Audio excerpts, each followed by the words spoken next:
Même le diable peut venir pourvu que ce ne soit pas Paul Biya et ses amis.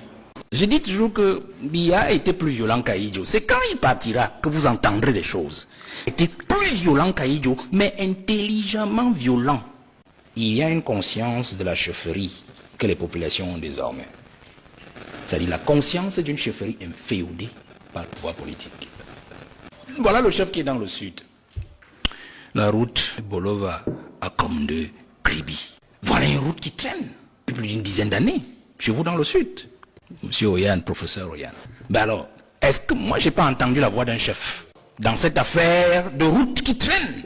C'est-à-dire que nous voulons chasser les corrompus, les criminels économiques. Les chefs sont maintenant ceux qui encouragent le pouvoir politique à voler. C'est là le problème. Mais je dis, la population sait qui sont ces chefs. Beaucoup travaillent pour leur vente, ce n'est pas le cas du chef, ici sur notre plateau. Vous connaissez aussi l'épisode de Biloifa, le chef de Messa là. Oui, le chef de Messa. Parce qu'il a pris sur lui, dire, je milite pour le changement. Le Biloifa dit MRC. Pour le MRC. Et le MINAC, justement, qui allait leur faire signer une motion de soutien au président de la République, a dit, je vous démets de votre chefferie. On lui a dit, la chefferie ne vient pas de l'État, ni du politique. Je suis chef traditionnel, de par la culture, de par l'être. Il est toujours chef jusqu'à aujourd'hui. Vous comprenez? C'est donc dit pour dire que nos chefs manquent de sursaut d'orgueil. Ils manquent de sursaut d'orgueil. Parce que quand les chefferies jouent le jeu du pouvoir en place, le pouvoir dort sur ses pieds. Quand les chefferies, les chefs acceptent les pourboires du pouvoir en place, finissent par jouer le jeu et mettre leur peuple en esclavage. Cette année, la dernière année où le président Paul Biya devra absolument, où il a l'obligation, j'insiste sur l'obligation de respecter sa parole. Depuis 20 ans, il a dit à la jeunesse d'attendre. Lance de la nation, un terme qui était du président Ahidjo d'ailleurs, depuis 80, mais il en a fait son expression pour dire à la jeunesse d'être patiente. Donc on imagine que les plans, les stratégies de libération politique du Cameroun qu'il avait engagées, il comptait certainement les accomplir dans les années que nous sommes en train de vivre.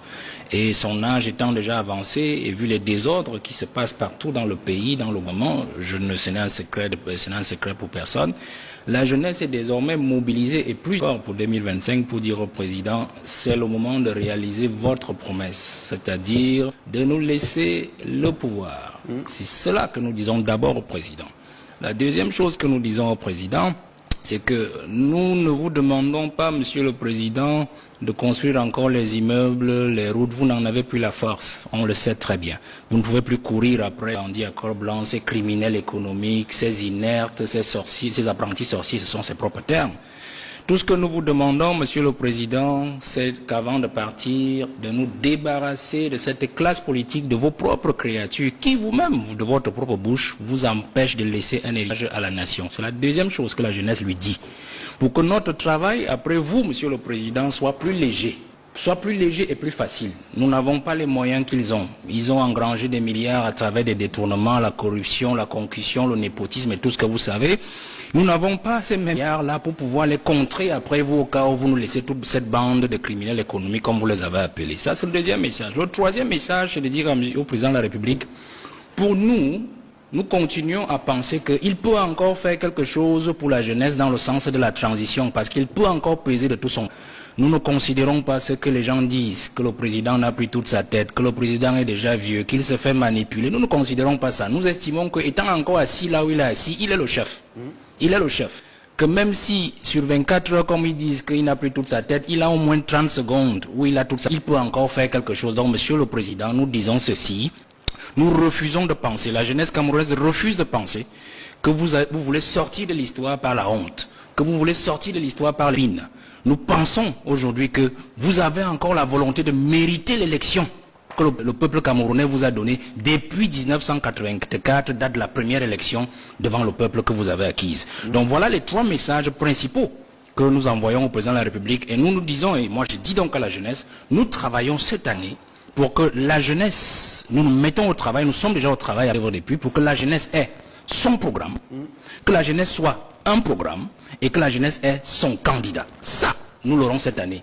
Et le président de la République, nous disons, nous vous prions de laisser la jeunesse s'exprimer en 2025, comme elle doit s'exprimer, parce qu'elle est la voix, non seulement d'elle-même, de l'avenir, mais surtout la voix du peuple et surtout de nos parents qui ont été floués pendant 43 ans par des promesses qui n'ont jamais été réalisées. Est-ce qu'ils ont désormais un salaire? On connaît pour le troisième degré, c'est 50 000 francs CFA. Deuxième degré, c'est 150 000 francs CFA. Premier degré, c'est 200 000 francs CFA. Et donc, ils disent qu'ils retournent l'ascenseur au chef de l'État. Et il va plus loin aussi en disant qu'on achète les bénédictions. C'est ça qui justifie leur sortie et leur soutien au chef de l'État. Quelle est votre analyse? Vous voulez que je dise, dans une heure que vous-même vous avez décrite comme étant une affaire d'ascenseur?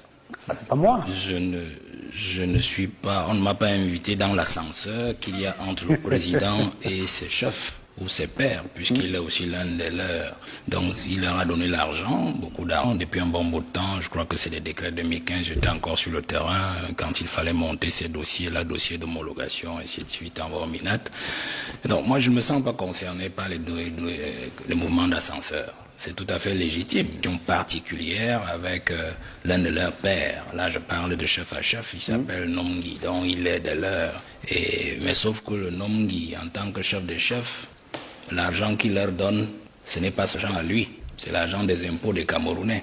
Donc, j'ai du mal à comprendre comment est-ce qu'ils peuvent être fiers de recevoir l'argent des impôts des Camerounais de la part de quelqu'un, en fait, qui est censé de leur donner de manière normale, et qui disent qu'il les remercie.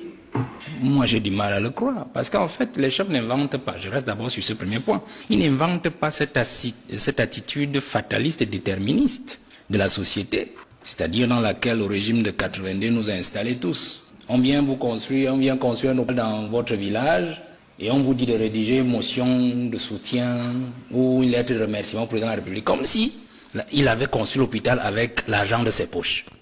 Sur un tout autre plan, je voudrais comprendre et suivre la logique des chefs traditionnels aujourd'hui, parce que les chefs traditionnels n'agissent pas comme cela, parce que forcément ils sont, comment dire, ils prennent la responsabilité. Non, ils ne prennent pas la responsabilité, ils vivent dans la peur. Je vais vous dire quelque chose, peut-être le chef ici, c'est pas peut-être son cas, ou il voudra dire autre chose après. Ils ont peur de quoi? Les chefs traditionnels vivent dans la peur permanente. On peut vous retirer votre homologation à tout moment. C'est-à-dire que le préfet peut dire, bon, je vous retire mon homologation. Cette peur que vous voyez, il y a des chefs qui ont été commis pour être en fait des chefs des autres chefs, ou alors tout simplement des manipulateurs et des tracteurs des autres chefs. J'ai travaillé dans le Septentrion toute ma carrière. Je vous prends par exemple la région du Nord. Prenez la région du vice-président du Sénat. Donnez-moi le nom d'un deuxième de premier degré dans le Mayoré. Il n'y en a pas. Personne. Le Lamido de Rebouba, c'est un chef d'État à Rebouba. Je peux vous citer des cas et des exemples, vous comprenez? Là-bas, des Dogari viennent chez vous, ils décident de récupérer votre cheptel et puis de l'amener partout là où ils veulent. Même les éléments de l'armée, le sont instrumentalisés dans cette arnaque aux populations. Vous comprenez? L'UNESCO a fait fi de l'esclavage sexuel dans les chefferies, dans le Septentrion. Les soulabés sont des esclaves sexuels dans les chefferies. L'État sait tout ça, mais l'État ne fait rien. Parce qu'en fait, ces chefs participent justement à conforter le pouvoir de Yaoundé. Vous comprenez?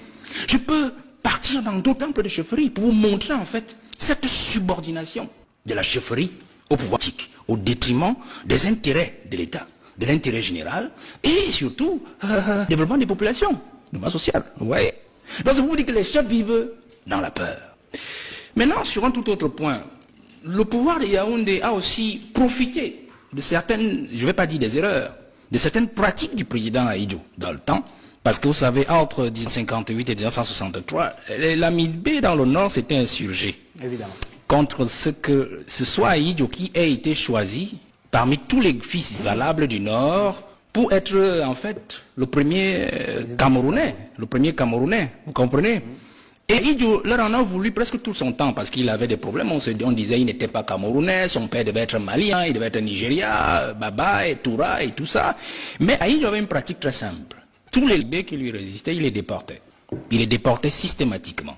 Et le pouvoir de Yaoundé a profité. Et qui plus est, ils n'ont pas été contents du fait que, ayant réuni les trois provinces du Nord, et donné pour capitale Garoua, ils n'étaient pas contents de ce qu'il ait pratiquement mis en coordination la Damawa et mis en subordination l'extrême nord sous la coupole qui était dirigé par l'éternel inspecteur général, je crois, inspecteur provincial Ousmane Mey. Vous comprenez? Et donc, le pouvoir de 82 a profité de cela. C'est ça, vous voyez, le président Biya, quand il est arrivé, il a apporté des correctifs immédiats.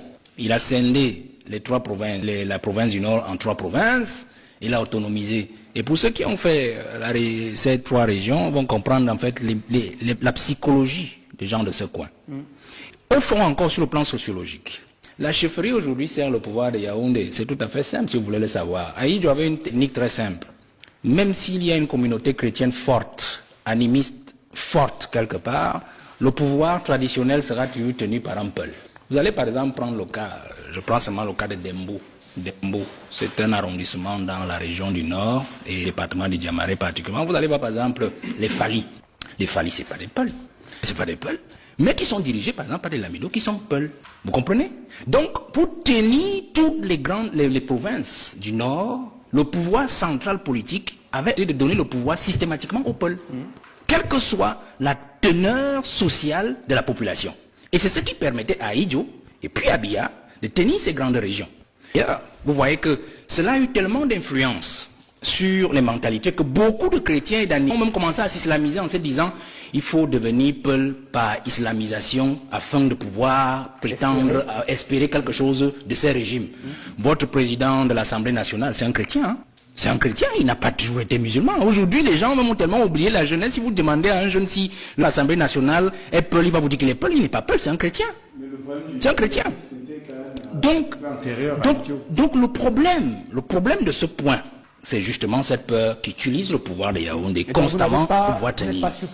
Donc, pour moi, moi je suis surpris, mais je vais dire qu'en fait, je leur passe l'excuse de cela. Parce qu'on peut dire cela comme on peut dire cela aussi de toute autre corporation dans la société, vous comprenez? Parce que ce pouvoir, il a rationalisé, il a rassé, il a raffiné la violence. Je dis toujours que Biya était plus violent qu'Aïdjo. C'est quand il partira que vous entendrez des choses. Il était plus violent qu'Aïdjo, mais intelligemment violent. Il a raffiné la violence. C'est pour cela que vous voyez que des gens peuvent venir vous dire aujourd'hui que non, tout va bien, et pourtant, quand vous les regardez, vous sentez que ça ne va pas. La preuve, est-ce qu'on a besoin du MINAT pour se constituer dans l'association? Puisque c'est une association des chefs traditionnels. Vous comprenez? Moi, je peux comprendre que le ministre, qui est un chef, il devait être là. Vous comprenez? Mais celui qui est venu là, MINAT, il n'est pas le patron des chefs traditionnels. Je suis désolé. Il n'est pas le patron des chefs traditionnels. Donc, si les gens se constituent, c'est entre eux. À la rigueur, si l'État pensait qu'il doit leur envoyer, il pourrait leur envoyer un lui et les aider. Il le fait, il n'y a pas de problème. Mais qu'est-ce qu'ils venaient faire là? Et pour les amener dans une conclusion, dans une résolution de leur réunion, à terminer sur un paragraphe sur le soutien, une motion au président de la République. Qu'est-ce que cela a à voir avec ce que vous êtes censé faire, c'est-à-dire changer le d'entre vous qui est décédé? Vous comprenez? C'est comme si vous me dites aujourd'hui, et là l'église au moins a réussi quand même à pas se faire capter. L'église a été l'autre jour dans les parties anglophones, je crois, je parle sous votre contrôle pour une conférence. Ils ont sorti un communiqué. Mais le MINAT, pendant qu'on y est, aurait dû aussi y aller. Et puis au fond, dans le communiqué, introduit une motion de soutien de l'église au président Paul Biya. Vous comprenez? Donc ils sont nos chefs comme tous les autres. Je sors en disant que... Très rapidement... Oui, posez-vous des questions. Parce que moi, je suis content, Sa Majesté, il est au sud. Ça marche encore un peu de ce côté. Le pouvoir de Yaoundé s'est arrangé à ce que la chefferie dans le centre ne fonctionne pas. Rassurez-vous. Il y a 2 choses avec le centre. Pas de constitution de chefferie et le contrôle de l'église. Il sait que le centre est un lieu névralgique, menace potentielle et, prégnante sur son pouvoir. Vous savez que Martin Bagbelinga est mort en 1966. C'était le dernier qui avait remplacé son père. Je parle sous le contrôle du chef.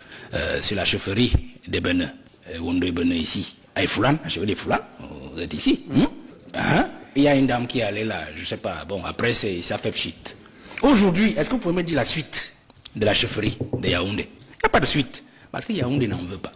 Les épisodes que vous avez vus chez Monseigneur Woking, ensuite Bakot, ensuite tout ce que vous avez suivi là. Parce qu'il ne veut pas une constitution d'un pouvoir régent contraire au sien, à Yaoundé, parce qu'il sait que tout peut partir de Yaoundé. Et vous avez dit une phrase sibylline, mais spirituelle. Quand Yaoundé respire, le Cameroun vit. Je veux vous faire comprendre que les affaires de chefferie sont des affaires comme toutes les autres au Cameroun, où justement il faut faire fi des sentiments ou des idiosyncrasies des individus qui tiennent la chefferie, parce qu'eux-mêmes ils sont aussi sous le coup de la peur comme tous les autres Camerounais. Il y a une conscience de la chefferie que les populations ont désormais. Je réponds à la question que vous ne voulez pas me poser depuis que vous avez posé aux autres. C'est-à-dire la conscience d'une chefferie inféodée par le pouvoir politique. Un côté inféodé à l'État et un côté aussi de chef traditionnel, c'est-à-dire qui a encore quand même le souci de la tradition. Alors, le problème dans cette inféodation, dans ce diptyque comportemental chez les chefs, c'est le ratio. Quel est le pourcentage d'inféodation politique en chef? Parce que c'est là le problème. Vous savez, il est normal qu'un chef collabore avec le pouvoir politique et administratif pour le bien des populations. Ça, c'est normal. Mais le problème, c'est la compromission. C'est-à-dire aller au-delà de la collaboration pour devenir un collaborateur et un compromis de l'administration. Moi, j'ai rien contre les articles 17, 18 et 19 de la loi de 77 portant organisation des chefferies. C'est-à-dire qu'il dit clairement que le chef est un auxiliaire de l'administration. Parce qu'en fait, quand on dit le chef est un auxiliaire de l'administration, c'est dans le sens de l'assomption des fonctions sociales de l'État. C'est-à-dire que le chef est le lait auprès de l'État ou des pouvoirs publics des problèmes des populations. Tout comme il est aussi le relais auprès des populations des solutions proposées par les pouvoirs publics aux populations. Donc il n'y a pas un problème d'auxiliarat. Vous comprenez? Il n'y a pas un problème. Le problème, c'est le dévoiement de l'auxiliarat. C'est-à-dire que l'auxiliaire devient en fait un inféodé au service de l'administration, au service du politique, contre les intérêts des populations. C'est là où le problème intervient. Comprenez? Donc que le chef fasse abstraction des problèmes de la communauté et dise qu'il est bien. Et que tant qu'eux ils disent encore que Biya est bien, que Biya est blanc, alors c'est qu'il est bien et qu'il est blanc. Vous comprenez? Alors que vous avez cité les problèmes aujourd'hui. Voilà le chef qui est dans le sud. La route Bolova à Komde, Kribi. Voilà une route qui traîne depuis plus d'une dizaine d'années chez vous dans le sud. Monsieur Oyan, professeur Oyan. Ben alors, est-ce que moi j'ai pas entendu la voix d'un chef dans cette affaire de route qui traîne? C'est-à-dire que nous voulons chasser les corrompus, les criminels économiques. Les chefs sont maintenant ceux qui encouragent le pouvoir politique à voler. C'est là le problème. Mais je dis, la population sait qui sont ces chefs. Ils savent qu'en fait, les chefferies n'impactent en rien et ne vont aucunement impacter sur le changement que le peuple veut. Parce qu'en fait, le chef sait que ce sont désormais des affiliés du pouvoir politique qui travaillent pour le pouvoir politique. Beaucoup travaillent pour leur ventre, ce n'est pas le cas du chef, ici sur notre plateau. Mais désormais, ils sont dans la logique de prendre leur destin en main, en dehors de leur chef. On a vu pendant l'élection présidentielle, quelque part à l'ouest, où un individu allait passer une claque à son chef. Carrément parce que le chef lui disait, il faut vous ranger derrière le pouvoir en place. Bon, on connaît les suites mystiques après, de toutes les façons, mais l'élément est là. Vous connaissez aussi l'épisode de Biloifa. L'épisode de Biloifa, le chef de Messa là. Oui, le chef de Messa. Oui, parce qu'il a pris sur lui, dire, je milite pour le changement.